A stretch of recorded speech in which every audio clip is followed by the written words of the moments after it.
Chapter 1, The Hidden Games You Play Every Single Day. Right now, without even realizing it, you are playing a psychological game with someone close to you, and there's a 99% chance you're losing. Most of us walk around thinking we're honest, direct, mature adults. We believe the things we say to our spouse, our parents, our friends, our boss are straight talk.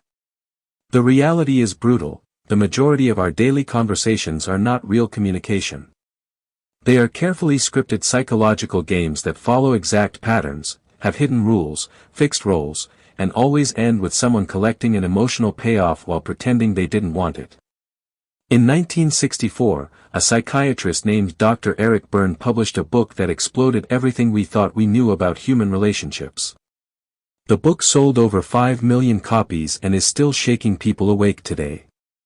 The title, Games People Play. Berne showed that from the age of 2 or 3, every one of us learns dozens of these games from our parents and playground. We keep playing them for the rest of our lives unless somebody opens our eyes. These are not fun little games. These are serious, repetitive dramas that destroy marriages, ruin friendships, poison workplaces, and keep us stuck in the same pain year after year. The entire system is called transactional analysis. It says every human being has 3 complete personalities living inside them at all times. The parent, the voice of rules, criticism, protection, everything you recorded from your real parents before age 5. The adult, the calm, logical, fact-checking computer that lives in the present.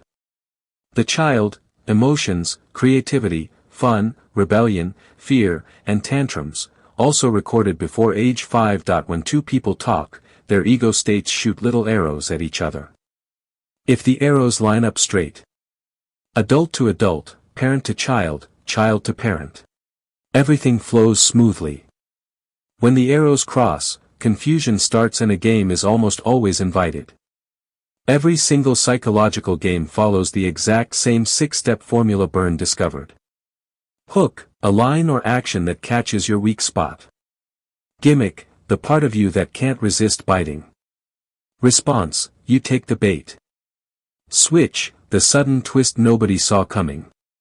Cross up, both people feel shocked or confused.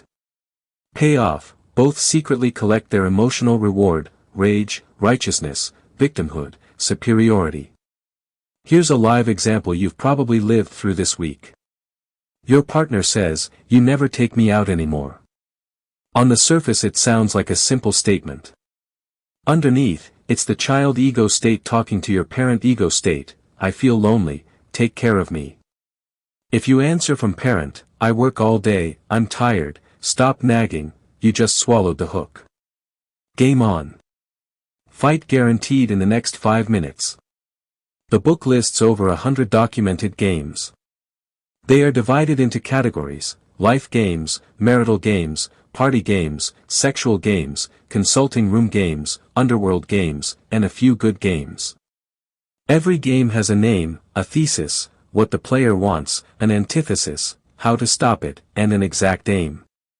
Once you finish this 10-part series, you will see these games running live everywhere. Your friend who complains about the same problem for years but never changes. The coworker who steals credit then acts surprised. The family member who starts drama every holiday. The partner who picks fights right before bedtime. And the hardest pill to swallow? You are playing games too. Right now. With almost everyone in your life. The games you hate the most are usually the ones you secretly enjoy playing. This series is your complete wake-up call and escape plan. By the final episode you will be able to spot any game in under 10 seconds, refuse to play it, and force the other person to either talk like an adult or walk away from your life forever. Get ready. Everything you thought you knew about people is about to change. Welcome to the ultimate red pill of human relationships. Chapter 2, Parent, Adult, Child, the 3 people living inside you. Why does a 40-year-old successful man suddenly feel like a scared little boy the moment his father raises his voice? Why does a grown woman start shouting exactly like her mother the second her husband forgets to take out the trash? Why do you sometimes act wise and calm, and 5 minutes later you're sulking or throwing a silent tantrum like a 5-year-old. Because inside every single one of us, 3 complete personalities are fighting for the steering wheel: the parent, the adult, and the child. And most of the time, the adult is not driving. This is the absolute foundation of Eric Berne's entire system. If you don't understand PAC, nothing else in the book will ever make sense. Let's meet the 3 people who live inside your head right now. The parent ego state.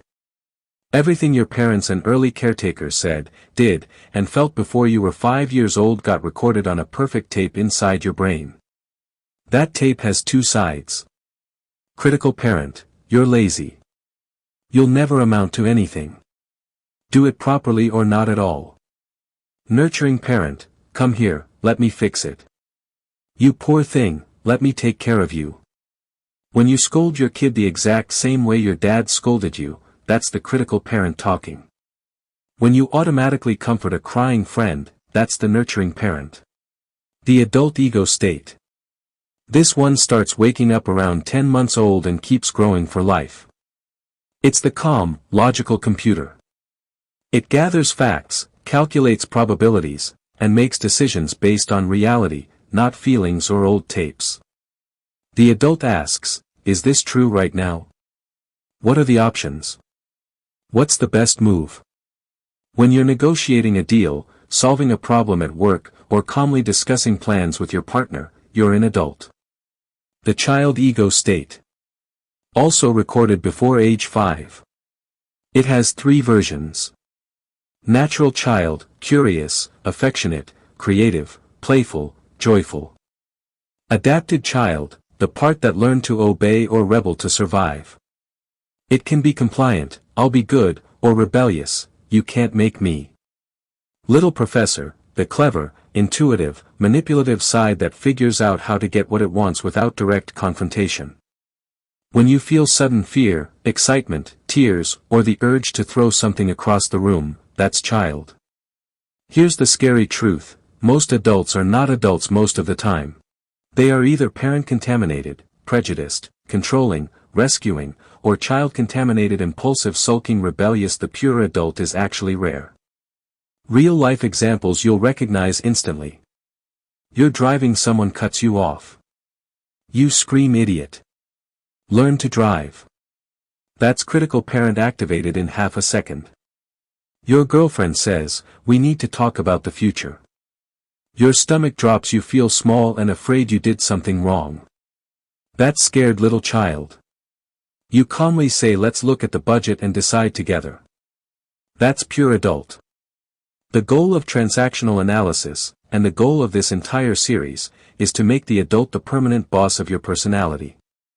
When the adult is in charge. You don't explode when someone insults you. You don't sulk for 3 days when someone forgets your birthday. You don't automatically rescue people who keep creating their own problems. Healthy relationships happen only when 2 adults are talking, or when parent and child are playing healthy agreed-upon roles like genuine nurturing or genuine playfulness. Every other combination eventually leads to cross-transactions, drama, and psychological games. Start practicing today. 10 times a day, pause for 3 seconds and ask yourself, which ego state am I operating from right now? At first you'll only catch it after the damage is done. After a week you'll catch it in the moment. After a month you'll stop yourself before you even open your mouth. That single habit is the beginning of total freedom from every game you've ever played. By the end of this series, you will be able to watch any conversation like a movie and instantly tell which ego states are talking to which. You'll see the game forming before the second sentence is spoken. And most importantly, you'll have the power to stay an adult no matter what the other person throws at you. Get ready. The next chapter is where we give you X-ray vision into every single conversation you'll ever have again. Chapter 3, Transactional Analysis, How to Read People's Hidden Messages. People never say what they really mean. Every single sentence you hear today has 2 messages, the social message, the words, and the psychological message, the real intention. Once you learn to hear both at the same time, nobody will ever manipulate or confuse you again. This is the superpower Eric Berne gave us, the ability to see the hidden arrows flying in every conversation. Every time two people talk, their ego states are shooting invisible arrows at each other. If the arrows go straight, adult-adult, parent-child, child-parent, communication stays smooth. We call this a complementary or parallel transaction. If the arrows cross, adult-adult but gets child-parent back, the conversation breaks and a game is usually about to start. This is a crossed transaction. The most dangerous ones are ulterior transactions, two messages at once. One on the surface, social level, one underneath, psychological level. Almost every psychological game starts with an ulterior transaction. Let me show you real examples you've heard this week. Example 1. Boss, smiling, do you know what time it is? Employee, yes, and keeps scrolling phone. Social level, answered the question. Psychological level, rebellious child critical parent, leave me alone, stop controlling me. The boss wanted an adult, get back to work, got a rebellious child instead. Game invitation sent. Example 2. Wife, the baby has been crying for 10 minutes. Surface, sharing information, adult. Hidden message, lonely child nurturing parent, I'm overwhelmed, come rescue me. If husband answers from parent, why didn't you calm him down, arrows cross fight. If he answers from adult, I'll take him, you rest, arrows stay parallel peace. Example 3, the deadliest. Friend, I'm really thinking of quitting my job. You start giving advice. 10 minutes later every suggestion is shot down. What happened? Your friend offered an ulterior transaction. Social level, adult, help me think. Psychological level, helpless child rescuing parent, make me feel better but don't actually solve anything. You took the rescuing role classic, why don't you, yes but, game started. The mastery skill that will save your life, your relationships, and your sanity. The second you feel any emotional heat rising, annoyance, guilt, urge to rescue, urge to scold, pause for 1 second and ask yourself 2 questions. Which ego state is this person addressing in me right now? Which ego state do I actually want to answer from? Then force yourself to answer only from adult, no matter what. Real scripts you can use today.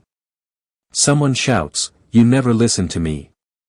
Child-parent accusation. Old you, I do listen. You're always complaining. Parent-child, fight in 10 seconds. New you, you sound really upset right now.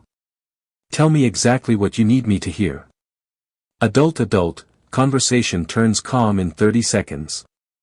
Mother-in-law, in my time we never left dishes in the sink. Critical parent adapted child. Old you, sulk or argue. New you, thanks for the advice. I'll handle it my way. Adult, no hook taken, no game. Friend crying on phone about the same ex for the 50th time. Helpless child rescuing parent. Old you, give advice for an hour feel drained. New you, I can hear you're hurting. What are you going to do this time? Adult, forces them into adult or ends the game. This one habit, answering only from adult when you feel the heat, is the nuclear weapon against 95% of all psychological games. Start practicing today. Every time someone says something that triggers you, silently name the transaction in your head. They're talking child to parent. I will answer adult to adult. Within 7 days you will feel like you have superpowers. People who used to push your buttons for years will suddenly become confused and stop, because you're no longer giving them the payoff they were addicted to.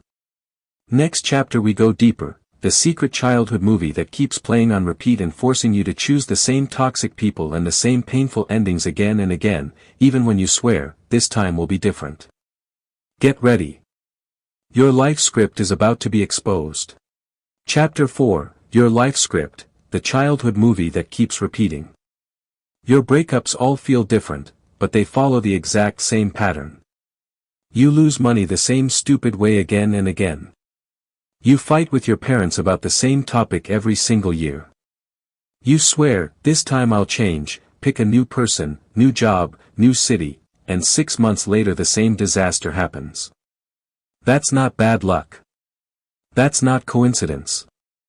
That is your life script running on autopilot, a secret movie written before you were 7 years old and playing on repeat for the rest of your life until you wake up and rewrite the ending.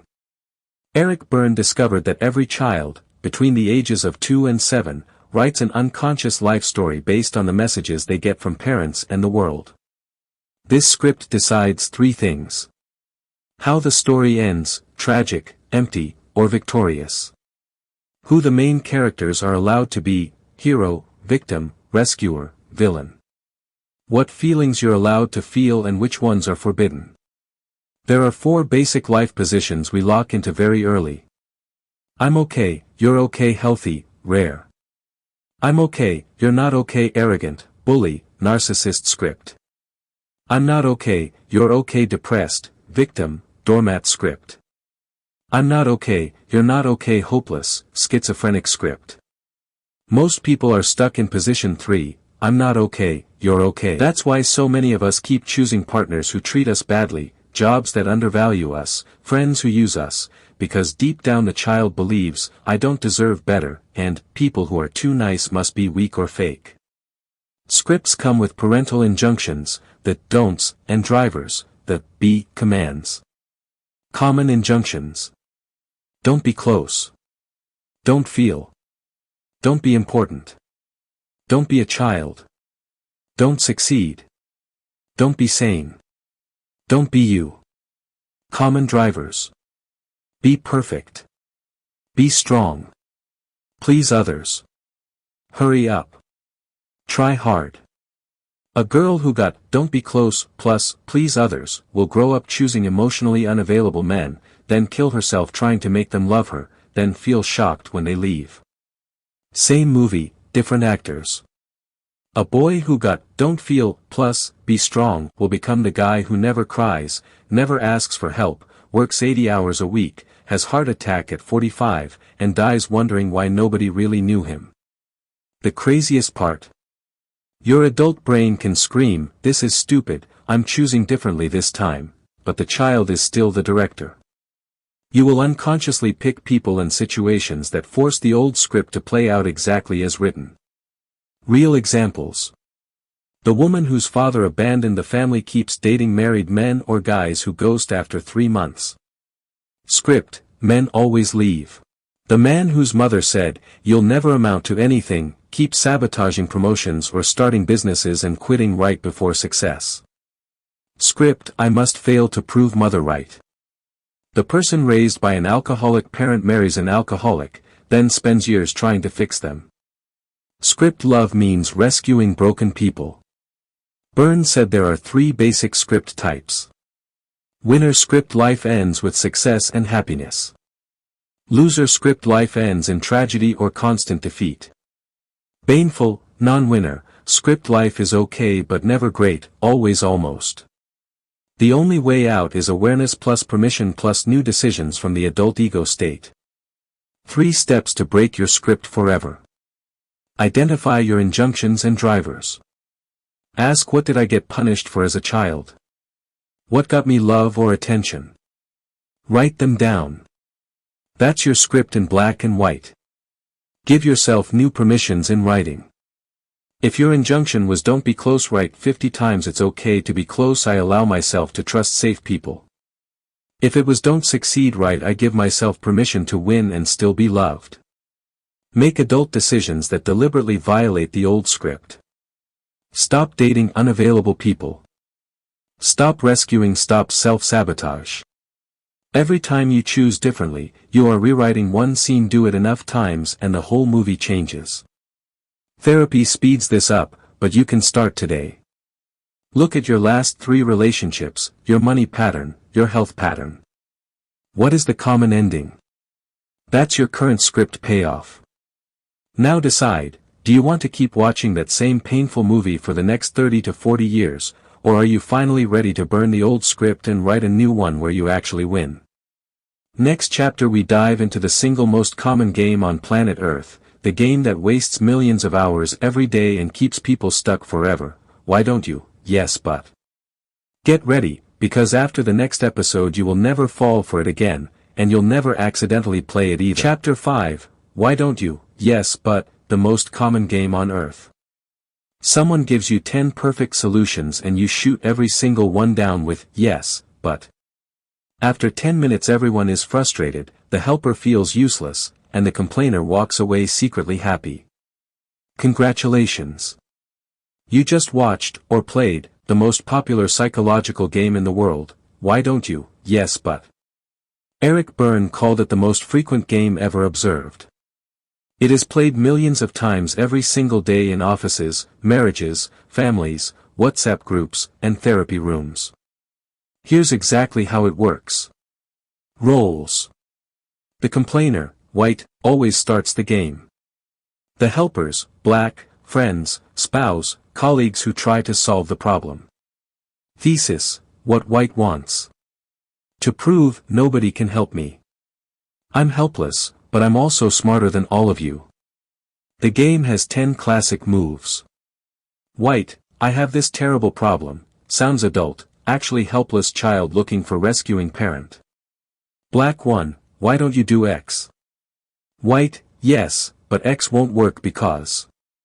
Black 2, okay, then try Y. White, yes, but Y has this other problem. 6 to 9. Continues until every helper is exhausted. Final move, white, smiling inside, well, I guess nothing can be done. Thanks for trying anyway. Switch and payoff. Helpers feel angry and stupid. White feels superior, see. I knew more than all of them, plus justified in doing nothing plus gets tons of attention. This game is addictive because both sides collect stamps. Helpers collect, I tried so hard, stamps. White collects, see how helpless I am, stamps. Real examples you've seen this week. Friend, my boss is horrible. You, talk to HR/update your resume/start freelancing. Friend, yes, but HR is useless. Yes, but the market is bad. Yes, but I'm too old. 15 minutes later you're drained and friend is exactly where he started. Wife, we never go out anymore. Husband gives 5 date ideas, everyone is, yes, but. Ends with husband angry and wife feeling, see. He never really tries. Employee in meeting, this project is impossible. Team gives solutions, all shot down, meeting ends with nothing decided and everyone hates each other. The deadliest version, people play it with themselves inside their own head for years. I want to get fit. Yes, but gym is expensive. Yes, but I'm tired after work. Yes, but. Result, zero change, permanent helplessness. Antithesis, how to kill the game instantly. There are only 3 winning moves.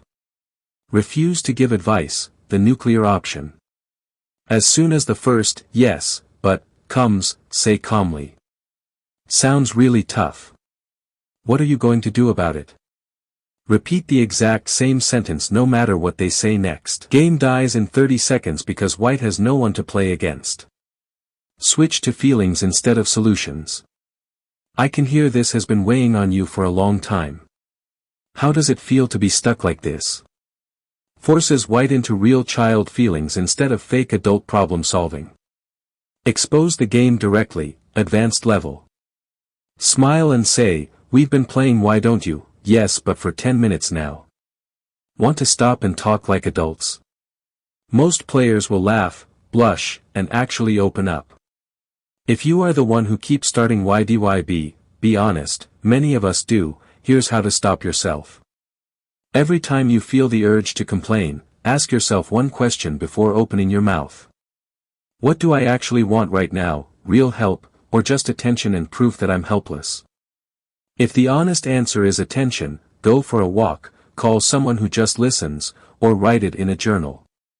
If the honest answer is real help, then shut up, listen to the first suggestion, and actually do it instead of arguing. 1 week of practicing the antithesis and you will become immune to this game forever. People who used to drain you for hours will either level up to adult conversation or quietly disappear from your life. And the best part? You'll suddenly have hours of free time every week that were previously wasted in useless, yes, but, loops. Next chapter we go dark, the revenge games. The ones where people collect tiny resentments for years like trading stamps, then cash them in with explosive rage over something tiny. The deadliest one is called, Now I've Got You, You Son of a Bitch. Get ready. You're about to recognize every grudge holder in your life in under 10 seconds. Chapter 6, Now I've Got You, You Son of a Bitch, and Other Revenge Games. One tiny mistake, maybe 15 years ago, and someone still brings it up in every single fight. You forgot an anniversary once, you were late one time, you said one wrong word under stress. And ever since, that person has been waiting, collecting evidence, saving stamps like in the old grocery store books. Then one day something small happens and they explode. See? This proves you've always been selfish. That's not anger. That's not even memory. That is a cold-blooded revenge game called, Now I've Got You, You Son of a Bitch, Nijisob for short. Eric Berne said this is one of the most destructive games in marriages and families. It turns love into a courtroom where one person is forever the prosecutor and the other is forever the guilty defendant. How Nijisob works, the exact script. White, the future exploder, feels hurt by something Black did, often something small or accidental. Instead of talking about it in the moment, White swallows it and saves a brown stamp, resentment. White keeps collecting stamps for weeks, months, or decades. One day Black makes another tiny mistake, forgets milk, comes home late, whatever. White cashes in the entire stamp book with nuclear rage, Now I've got you, you son of a bitch. This proves you never loved me / you're always irresponsible / etc. Black is stunned. It was just milk. White feels righteous, justified, morally superior. Payoff collected. Both people feel terrible afterwards, but White secretly feels he finally won and got revenge for all the old hurts. Real-life versions you've seen. Wife explodes because husband forgot to take out the trash. Suddenly every mistake of the last 10 years is listed. Father screams at teenage son for bad grades. Brings up every time son disappointed him since age 5. Friend ends a 20-year friendship over one cancelled plan. Unloads years of saved grievances. Related revenge games in the same family. If it weren't for you, spouse blames partner for all their own unfulfilled dreams. I could have been successful if I didn't have to raise your kids. Harassed, person creates chaos on purpose so they can complain, look how you persecute me. Blemish, constantly pointing out tiny flaws to prove the other person is never good enough. These games destroy trust faster than cheating. Because the message is, I'm keeping score. Nothing is ever forgiven. One day I will punish you for everything. How to never play and never let anyone play Nijisob with you, the permanent antidote. Never save the first stamp. The moment you feel hurt, speak it calmly within 24 hours from adult. When you said X, I felt hurt because. No blame, no drama, just facts and feelings. If you swallow it, you just handed them the first stamp. If someone explodes and brings up ancient history, refuse to defend the past. Calmly say, I hear you're really angry about a lot of old things. Let's talk about one thing at a time, starting with what happened today. Do not justify, do not argue the old stuff. You're breaking the stamp book in half. If you realize you are the stamp collector, cash them yourself, safely. Write every resentment on paper, then burn it or talk to a therapist / friend. Never cash them on the person. That's emotional terrorism. Make a no-stamp policy with your partner / friends. Literally say, let's agree, if something bothers us, we speak within 48 hours or we let it go forever. Couples who do this almost never play Nijisob. I've seen marriages saved in one conversation just by both people agreeing, no more saving stamps. From today, we talk or we release. Start today. Look at every close relationship and ask honestly. Who is collecting stamps on whom? Then have the courage to throw away the stamp book before someone cashes it with a nuclear explosion. Next chapter we go even darker, the game where one person secretly starts a war between two others, then sits back smiling as the innocent peacemaker. It's called, Let's You and Him Fight, and once you see it, you'll spot it in every office, every friend circle, every love triangle. Get ready.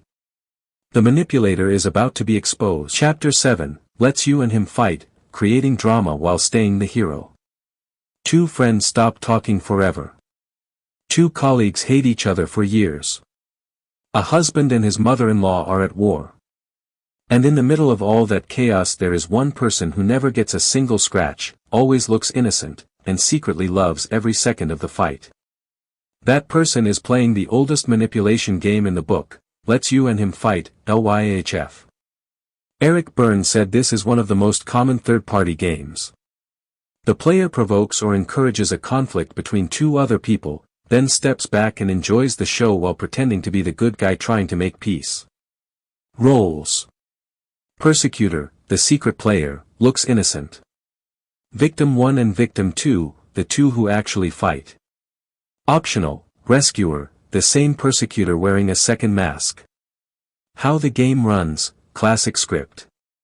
Persecutor drops a poison comment to person A about person B. I'm only telling you this because I care. B was saying bad things about you behind your back. Persecutor drops the exact opposite poison comment to person B about A. A and B explode at each other. Persecutor now switches to rescuer mode, oh no, please don't fight, I hate to see this. A and B destroy their relationship. Persecutor walks away clean, feeling morally superior plus getting massive excitement and attention. Payoff for the persecutor. Thrill of watching drama without risk. Feeling smarter and better than both fighters. Becoming the center of attention as the peacemaker. Real examples that will make your jaw drop once you see them. The friend who tells girl A, I overheard her saying your dress looked cheap. Then tells girl B, she said you looked fat.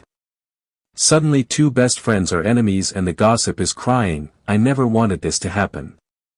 The coworker who tells your boss, I think Raj was complaining about your new policy. Then tells Raj, boss is angry because you're always late. Raj and boss fight, coworker gets promotion while they hate each other. Classic mother-in-law plus daughter-in-law version. MIL to son, she never respects me, she said this about you.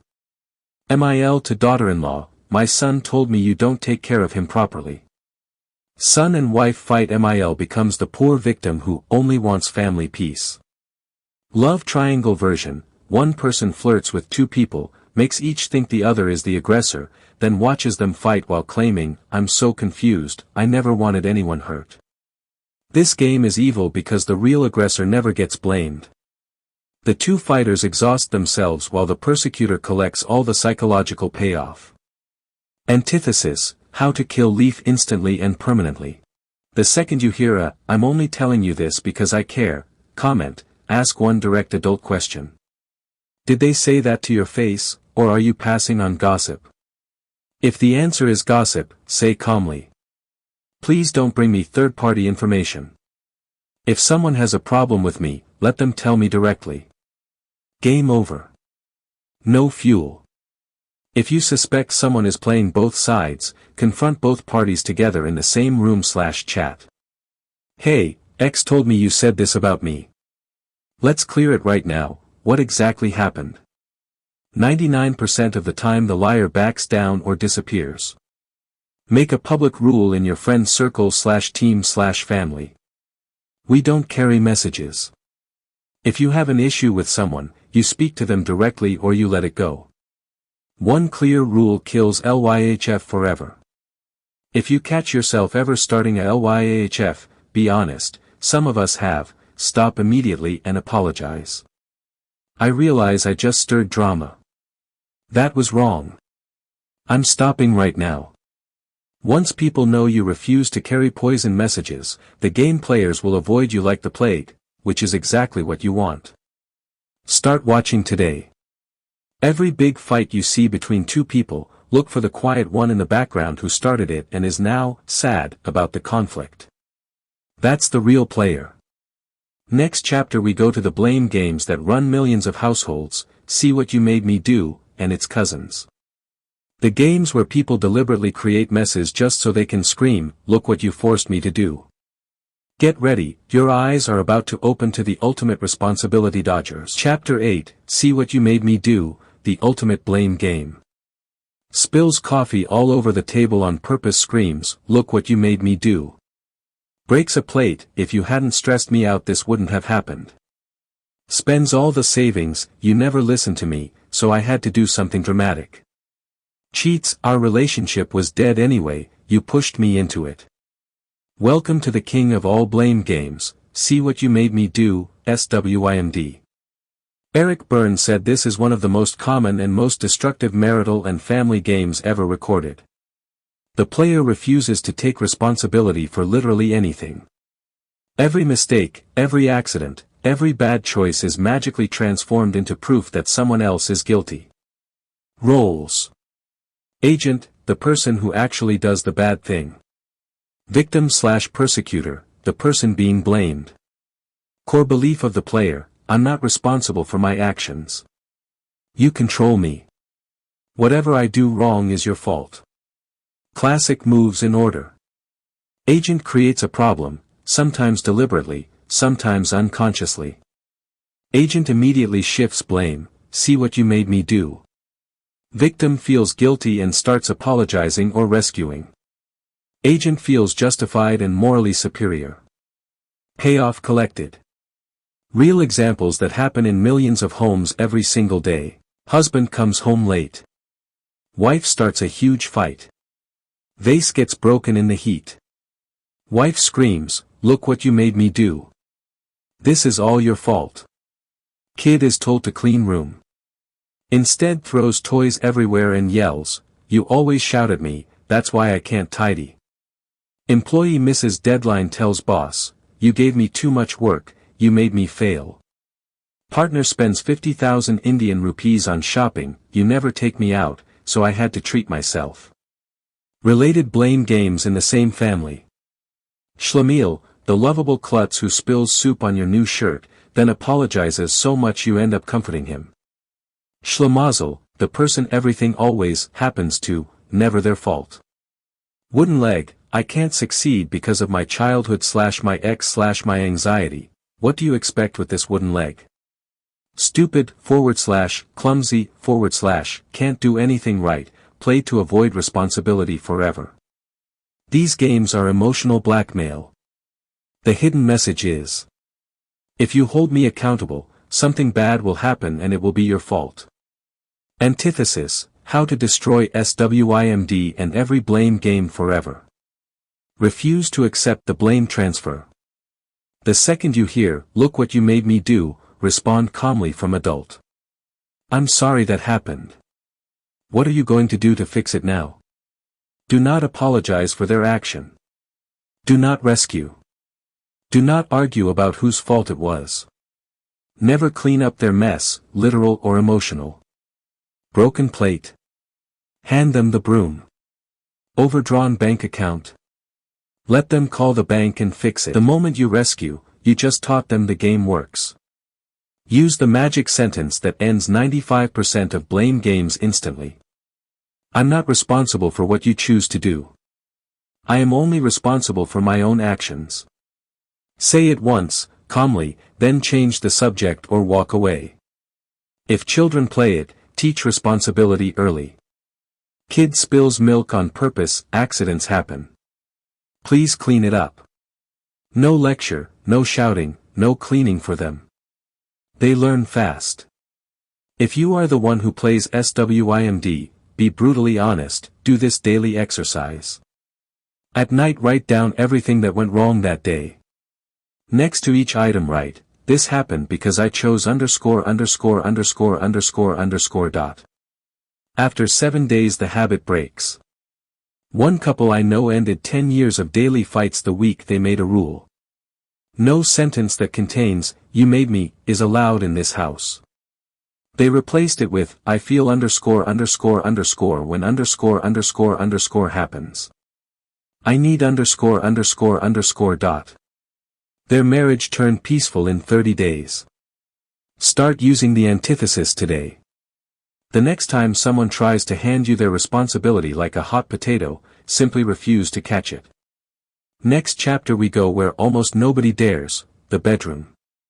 The secret sexual games people play instead of real intimacy, Phrygian woman, rapo, uproar, if it weren't for you, all exposed. If you're ready for the raw truth about what really happens between the sheets, the next episode is for you. Chapter 9, Sexual Games, the Secret Drama in the Bedroom. People don't just have sex. They play games in bed. Games with names like rapo, frigid woman, uproar, if it weren't for you, let's find a third person, and stalking game. These are some of the most hidden, most painful, and most common psychological games on Earth. Eric Berne devoted an entire section to sexual games because the bedroom is where people feel safest to drop their adult mask and let parent and child run wild. When sex becomes a game instead of intimacy, somebody always ends up feeling used, rejected, guilty, or furious. Here are the most frequent and destructive ones. Rapo, short for rape. 3 degrees. First degree, heavy flirting, touching, then sudden accusation, you're trying to force me. Second degree, actual sexual contact followed by public shame or blackmail. Third degree, real legal accusation, rare but catastrophic. Payoff for white, righteous indignation plus power plus revenge for past rejections. Frigid woman, / frigid man. Player withholds sex completely or gives it coldly, mechanically. Hidden script, see. Sex is dirty / men only want one thing / I'm too pure for this. Partner begs, pleads, tries harder player feels morally superior and in total control. Payoff, power plus proof that partner is a beast if it weren't for you. Classic line, I could enjoy sex if you weren't so clumsy / selfish / quick / slow. Real meaning, I'm afraid of my own sexuality, so I'll blame you for my inhibition. Partner tries every trick to fix it, player keeps moving the goalpost, partner feels inadequate forever. Uproar. Every time things get intimate, player starts a massive fight so sex is impossible. Script, I want closeness but I'm terrified of it, so I'll blow everything up instead.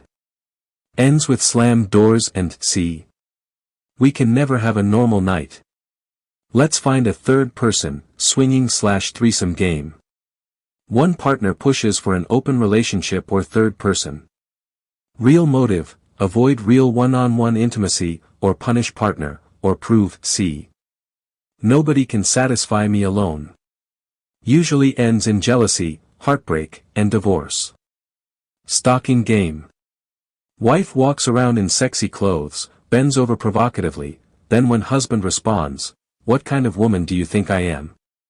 Payoff, feeling like a good girl while still getting the thrill of seduction. Cavalier, / indignant, male version of rapo. Woman seduces aggressively, then accuses man of being a player when he responds. The common thread in every sexual game. Real intimacy is blocked. Two naked adults who simply want and enjoy each other are replaced by parent-child power struggles. Antithesis, how to turn sexual games into real intimacy. Make sex a no-game zone. Agree with your partner, in this bed, only adult and natural child are allowed. No parent guilt, no child tantrums. Speak desires directly instead of manipulating. Replace hints, tests, and punishments with simple adult sentences. I want you right now. I'm not in the mood tonight, but I still love you. This feels amazing, do more of that. If one partner withholds or starts fights before sex, call the game gently. I notice every time we get close you pick a fight. Can we talk about what's really scaring you? Most players will melt and open up when the game is named without blame. Never beg, chase, or try to fix a frigid partner. That is exactly the payoff they want. Instead, stay warm and adult, I love you and I love sex with you. Whenever you're ready, I'm here. Then go live your life happily. The game collapses from lack of fuel. For past victims of sexual games, especially rapo or betrayal, therapy is often needed to separate past trauma from present partner. Healthy sex has only two rules. Both are adults choosing freely. Both are natural child enjoying fully. Anything else is a game. Start tonight. Look at your own bedroom honestly and ask. Are we making love, or are we playing one of Berne's games? Then have the courage to choose real intimacy instead. Final chapter coming next, the complete step-by-step plan to quit every single game forever and finally live an authentic, powerful, drama-free life. This is the episode that changes everything. Get ready. Chapter 10, How to Quit All Games and Finally Live an Authentic Life. You've seen the games. You've recognized them in your parents, your partner, your friends, your boss, and in yourself. Now the only question left is, are you ready to stop playing forever? Eric Berne's final message was simple. The attainment of autonomy is shown by three things: awareness, spontaneity, and intimacy. This chapter is your complete, permanent escape plan. Here are the 6 steps that, if you actually do them, will make you game-proof for life. Step 1, Daily Awareness Practice, Non-Negotiable.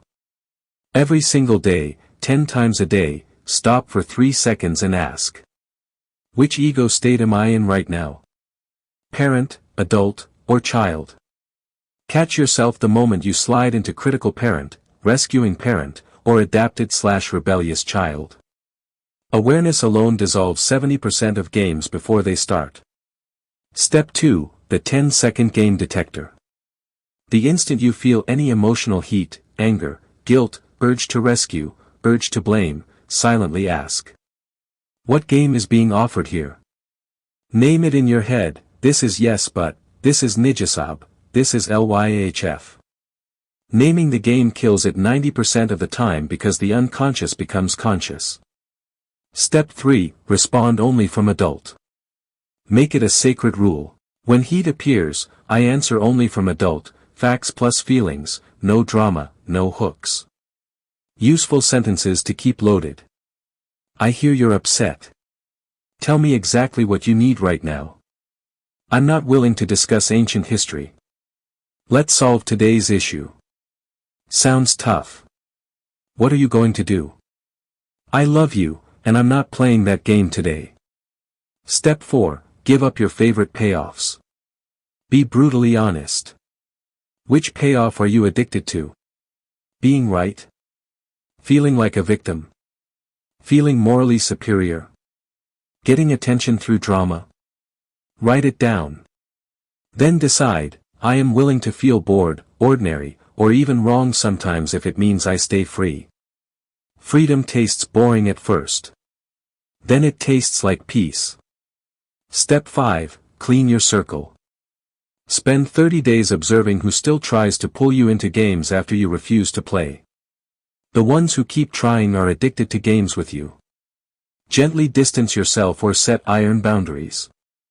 Replace them with people who can talk adult to adult and child to child, playful, not dramatic. Your new circle becomes your new immunity.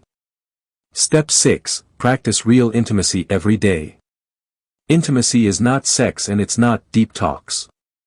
Berne defined intimacy as game-free openness. Sharing feelings in the moment without agenda. Touching, playing, laughing, crying with no hidden script.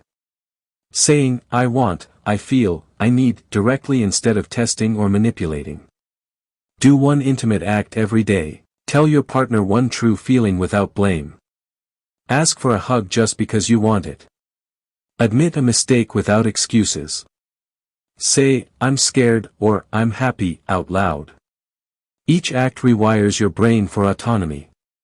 Bonus daily routine that takes 7 minutes and changes everything. Morning, 3 minutes. Write 3 things you will not allow today, e.g., rescuing, blame, yes but, saving stamps. Write 1 permission you give yourself, e.g., it's okay to say no, it's okay to be happy. Night, 4 minutes. Write every game you spotted, in others and yourself. Write how you handled it, or didn't. Write one thing you're proud of. Burn or delete the page. Tomorrow is clean. Do this for 90 days straight and you will become a different human being. Final truth. Most people would rather stay in painful games than feel the emptiness of no drama. Games give cheap strokes, cheap excitement, cheap righteousness. Real life feels quieter, sometimes lonelier at first. But it's the only place where real love, real respect, and real joy can grow. You now have the complete map Eric Berne spent his life drawing. The games are exposed. The exit door is wide open. All that's left is your decision. Keep playing and stay asleep. Or walk out right now and start living. Thank you for coming on this 10-chapter journey with me. From today, every conversation is your practice ground. Every trigger is your teacher. Every refusal to play is your victory. Stop playing games. Start living. See you on the other side, free.